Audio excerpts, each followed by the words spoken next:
someone to you. I'd like to introduce someone to you, the next First Lady of the United States,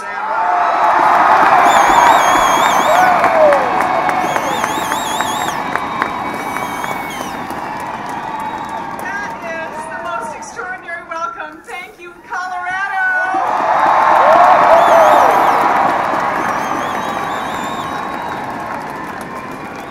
We're getting closer and closer. This is getting very exciting. This is what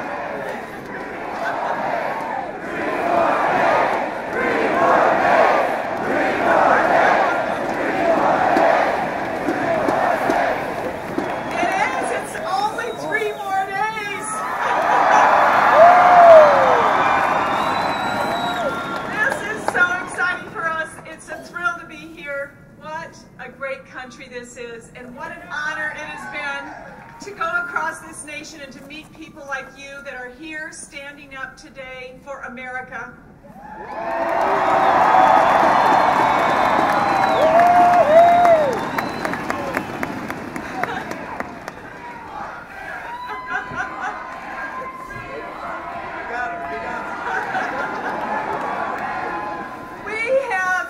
Had such a thrill to be able to go across this country, and now that journey is coming to a close, but a new journey is about to begin.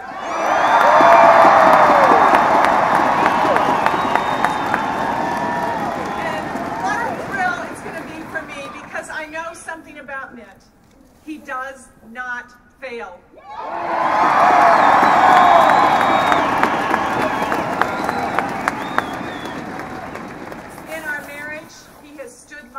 In my darkest hour. As you know, I have had some difficulties in my life. And where has Mitt been? Standing by my side.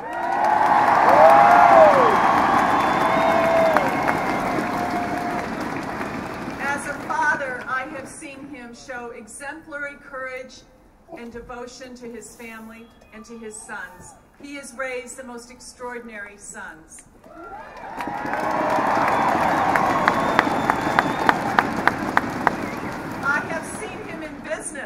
Be everything, just the most exceptional business leader, and turn things around. And now what I'm excited about is the next turnaround in his chapter of his career. And it's going to start next Tuesday with your help. Thank you very much.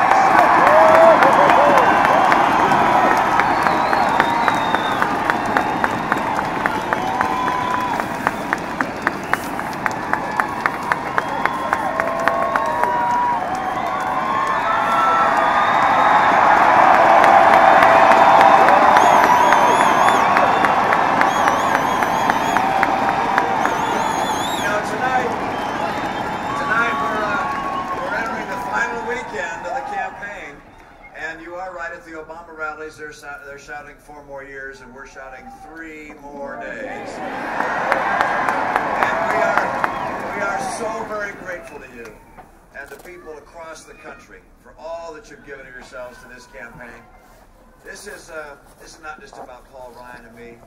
It's about America.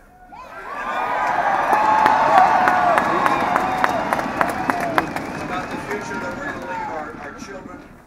We thank you. We ask you to stay at it until we win on Tuesday night.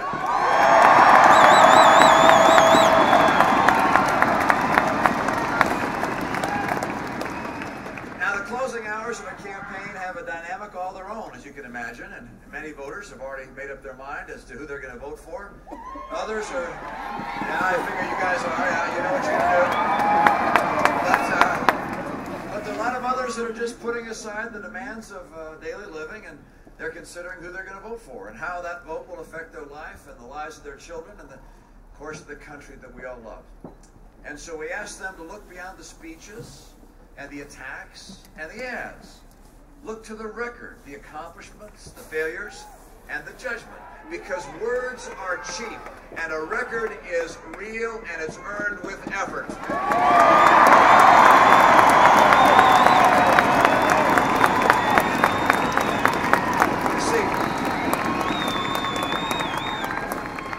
Change can't be measured in speeches. It is measured in achievements.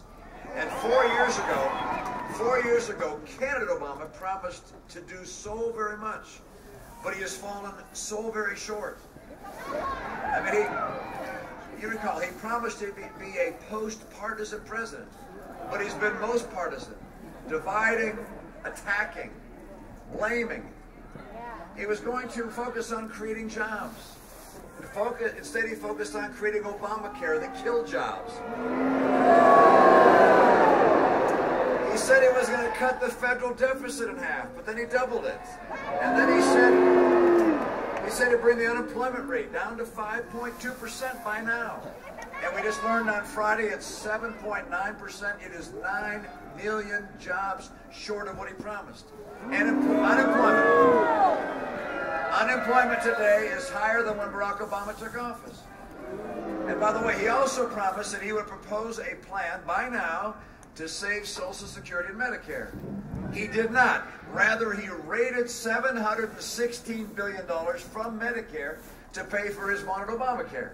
Now he also, I mean, the list goes on. He also said he would lower health premiums by some $2,000 a family. But instead, they've gone up by $3,000 a family.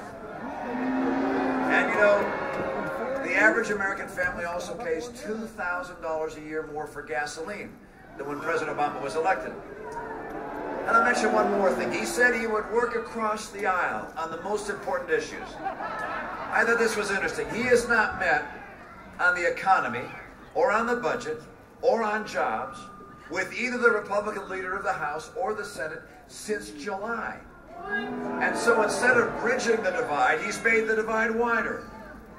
Now people wonder, how is it that he's fallen so short of what he promised? I think it's in part because he's never led, he's never worked across the aisle, he's never truly understood how jobs are created in this economy. And by the way, and today he's making new promises. Promises he will not be able to keep because he admits he's planning on staying on the same path. The same course we've been on will not lead to a better destination. The same path we're on means $20 trillion in debt at the end of a second term that he won't have. It means crippling unemployment.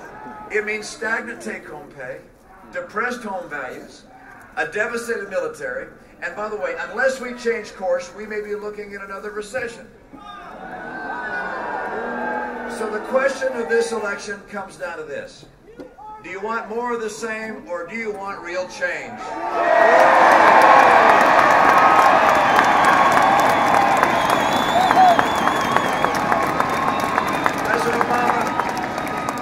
President Obama promised change, but he could not deliver change. Now I promised change, and I have a record of achieving real change.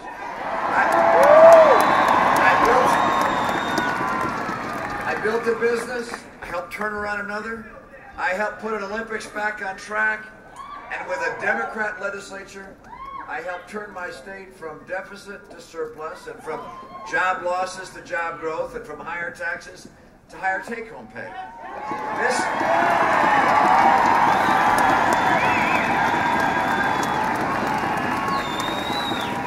This is why I'm running for president. I know how to change the course of the nation.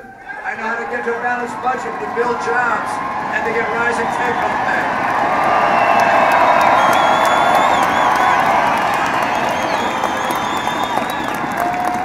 You see, accomplishing change is not just something I talk about. It's something I have done.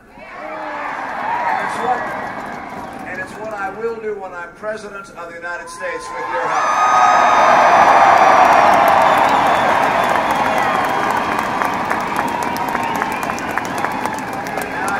We can do better.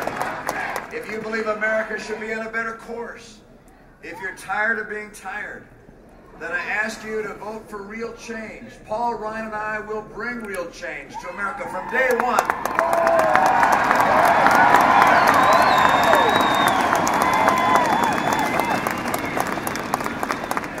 When I'm elected, the economy and American jobs will still be stagnant, of course. But I won't waste any time complaining about my predecessor.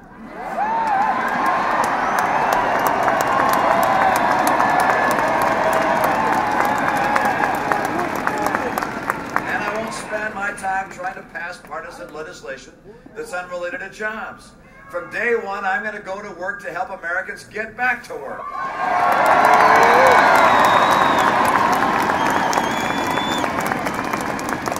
Now, you know as well as I do that people across the country are responding to our 5-part plan to create jobs. You know what they are? Part 1 is about taking full advantage of our energy resources. On day one,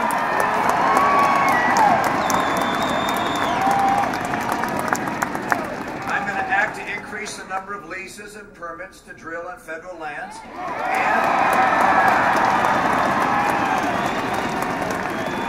And I will act to speed the approval of the Keystone Pipeline from Canada.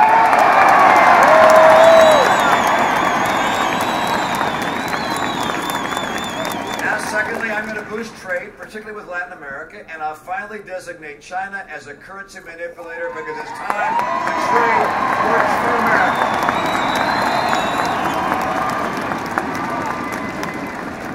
Now, third, I want to send to Congress the Retraining Reform Act to make sure that every worker has the skills they need for a good-paying job. Fourth, I'm going to move to tackle out-of-control spending. I will send Congress the first of several fundamental reforms called the Down Payment on Fiscal Sanity Act.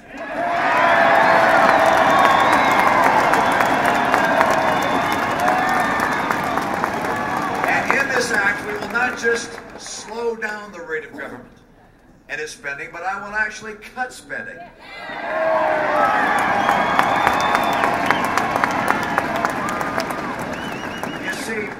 I'm not going to just take office on January 20th. I'm going to take responsibility for that office as well.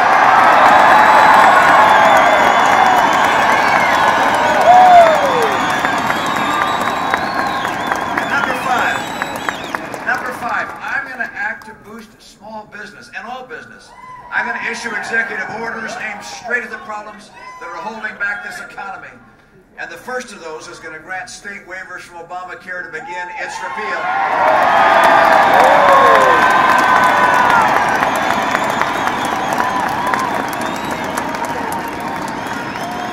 And the second is going to launch a sweeping review of all the Obama-era regulations, and I'm going to eliminate or repair those that are killing American jobs.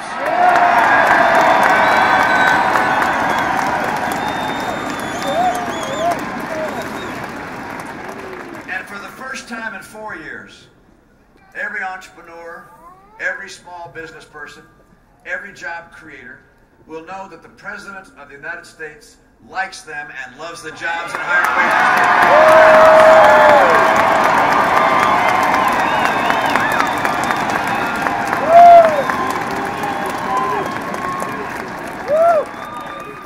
wages. We've almost forgotten what a real recovery looks like. What Americans can achieve when we limit government instead of limiting the dreams of our fellow Americans. And that's about to change.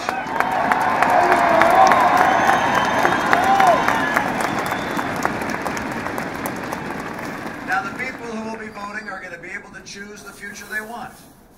You know what you need to know. You can stay on the path of the last 4 years, or you can choose real change. You know that if the president is reelected, he'll still be unable to work with the people in Congress. He's ignored them.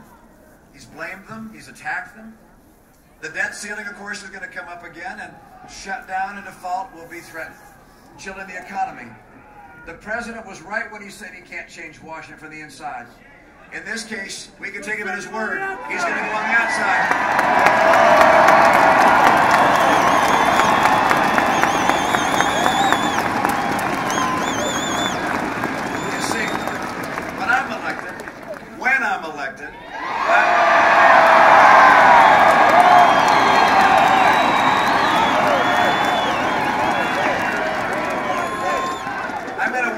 Republicans and Democrats in Congress. I'm going to meet regularly with their leaders. I'm going to endeavor to find good men and women on both sides of the aisle who care more about the country than they do about politics.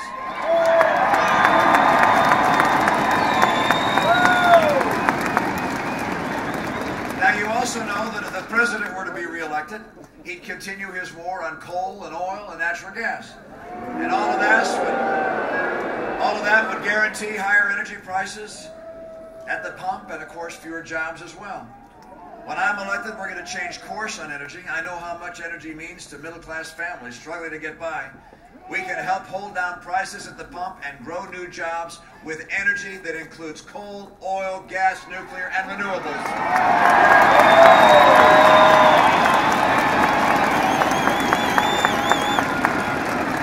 You know that if the president were to be re-elected, he would continue to promote government and demote business. He chose his own jobs council, you know. It was made up of leaders from across the country, business leaders. He wanted their advice on the biggest issue of the time, which was creating jobs and a stronger economy. Do you know how long it's been since he's met with them? 9 months. 9 months. Look, I see free enterprise as a means for people to fulfill their dreams. And so, and by the way, you know, the other day, I was in Richmond, Virginia a couple of days ago, and I met with someone named Rhonda Elliott. She's been running her family restaurant business for a few years. It's called Bill's Barbecue, and it's been in her family for 82 years. At its high point, it employed 200 people.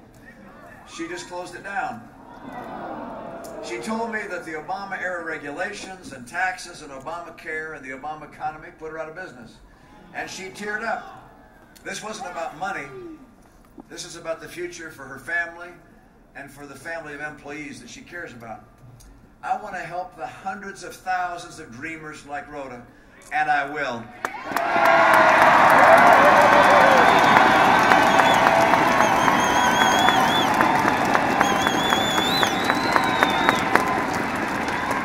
Now, you know that if the president were to be re-elected, he's going to say every good thing he can about education.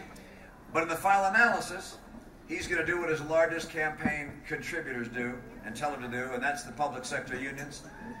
They're going to insist upon their path, and that means that your kids would have the same schools with the same results. When I'm president, I'm going to be a voice of the children and the parents because they don't have a union.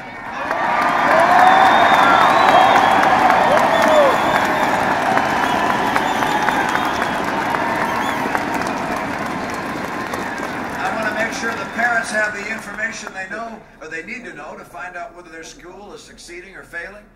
And I want to make sure they have the choice they need to pick the school where their child has the best chance for success.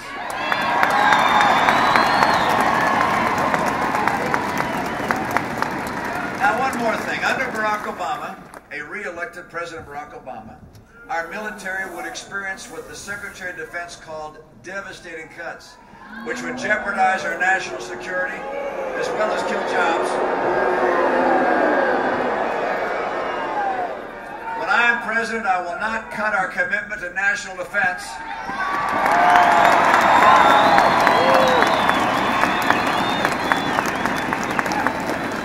A strong America is the best ally peace has ever known, and I'll keep it strong.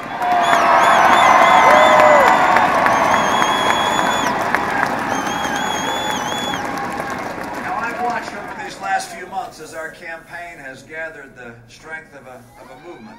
It's not only the size of the crowds, and this is an extraordinary crowd tonight.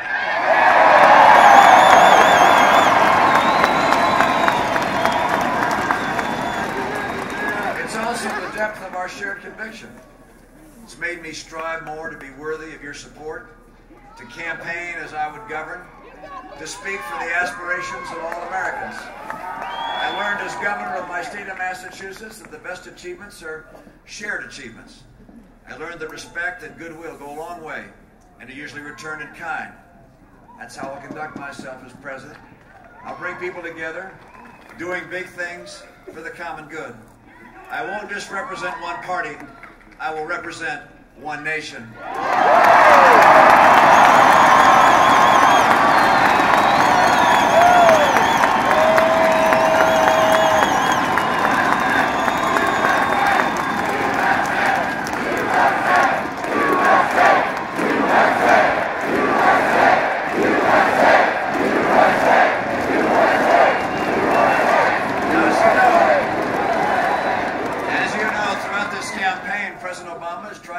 You that these last 4 years have been a success.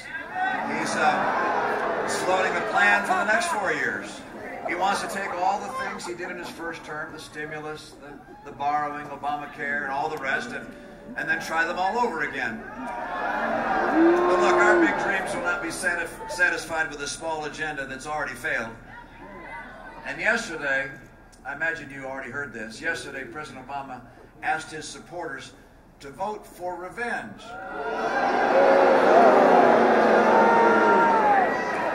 For revenge. Instead, I asked the American people to vote for love of country.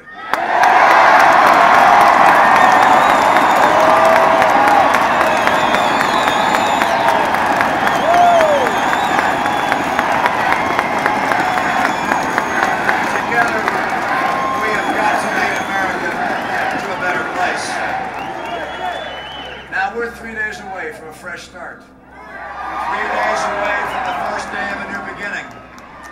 My conviction is based on an unshakable faith in the American spirit. If there's anyone worried that the last 4 years are the best we can do, if there's anyone who fears that the American dream is fading away, if there's anyone who wonders whether better jobs and better paychecks are things of the past, I have a clear and unequivocal message.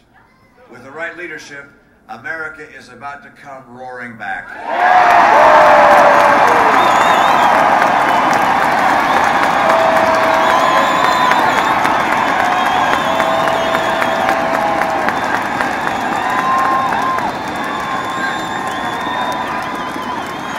We are Americans and we can do anything.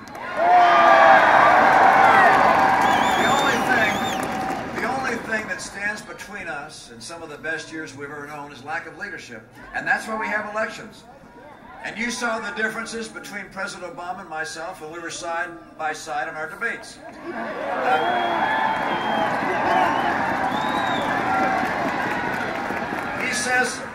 He says it has to be this way. I say it can't stay this way. He's offering excuses. I've got a plan. I can't wait to get going. He's hoping we'll settle. But Americans don't settle. We build. We aspire. We listen to that voice inside that says that we can do better. A better job, a better life for our kids, a bigger, better country. It's coming soon.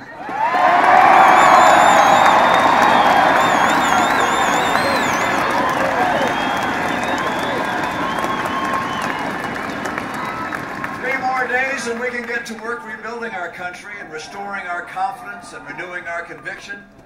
Confidence that we're on a solid path to steady improvement. Confidence that college graduates 4 years from now will find a better job.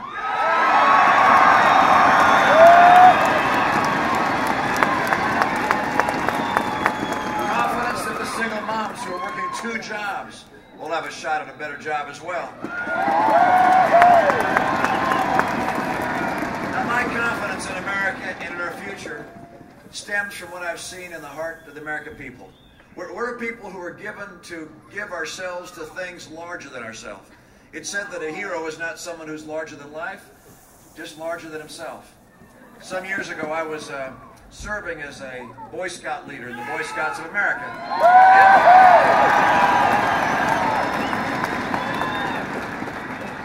And I was at a court of honor. That's where the Boy Scouts get the Eagle Scout Award or other awards.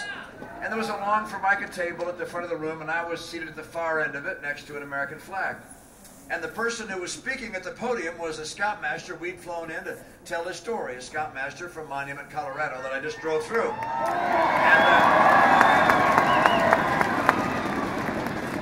And he said that his Boy Scout troop wanted to have a very special American flag. So they bought one, and they had it flown above the Capitol building. Then when it came home, the boys said, I'd like to have NASA take it up in the space shuttle. And so they contacted NASA, and NASA agreed. He said, you can imagine the pride of our boys as they were sitting in their rooms at school watching the TV sets, as they saw the Space Challenger shuttle launch into the air, and then they saw it explode on the TV screen in front of their eyes. And he said he called NASA a couple of weeks later and said, have you found any remnant of our flag? And they had not. He said he called every week, week after week, month after month. Still no remnant of the flag from that terrible disaster. Then he said he was reading an article in the paper and it described some of the debris from the Challenger disaster, and it mentioned a flag. So we called NASA again, and they said, in fact, we have a presentation to make to your boys. So NASA came together, and the boys were there, and he said they presented the boys with this plastic container, and they opened it up, and inside was the American flag, their flag, in perfect condition.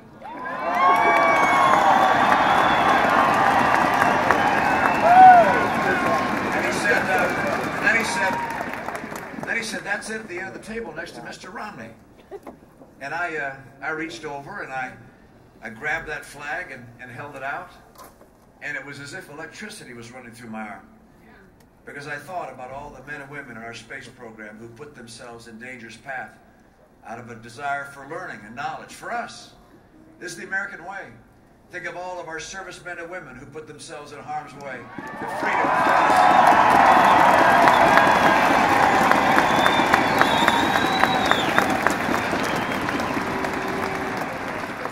I haven't seen that flag in, I don't know, 15 or 20 years, or that Scoutmaster, but Monument, Colorado is not that far from here. Would you please welcome that Scoutmaster from Monument, Colorado?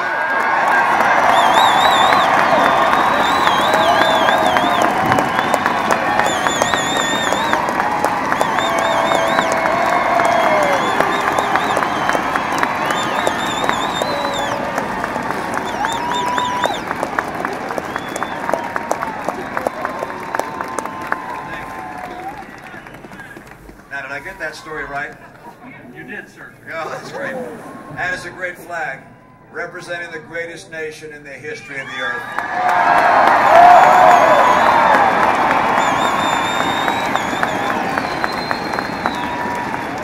Thank you, thank you, thank you.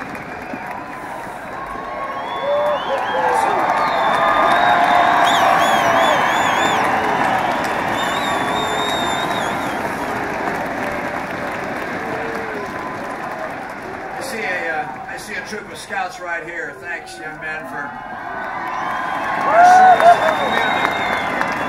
See, it's in the American spirit, this idea of giving to others, some in extraordinary and remarkable ways, others in remarkable ways in their own homes.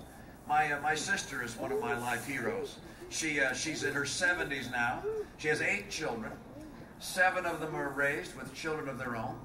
The youngest of her children was born Down syndrome. Jeffrey's now 43, and my sister Lynn lives as a single mom. Her husband passed away a few years ago. And she's devoted her life over 43 years, and particularly over these last several years, to Jeffrey and to making sure he has a full and abundant life. She's a hero to me.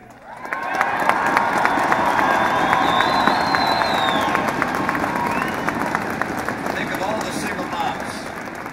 Think of all the single moms that are struggling to make sure they have what's necessary to put a good meal on the table at the end of the day. And all the moms and dads who are working 2 jobs, or perhaps one working night shift and the other day shift, hardly see each other, but they want to make sure their kids have the kind of clothes other kids have at school so they don't stand out. Think of all the couples at this Christmas time who will say to each other, let's not exchange gifts with one another, let's instead make sure we have enough for our kids to have a great Christmas. This is a nation of people who give of themselves to things bigger than themselves. And so on November 6th, I want us to come together to draw on that greatness.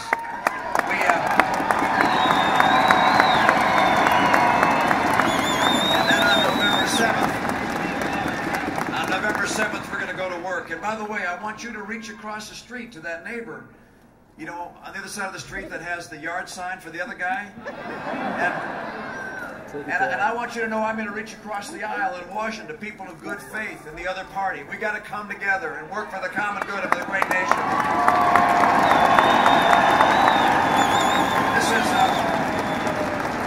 This is much more than our moment. It's America's moment of renewal and purpose and optimism.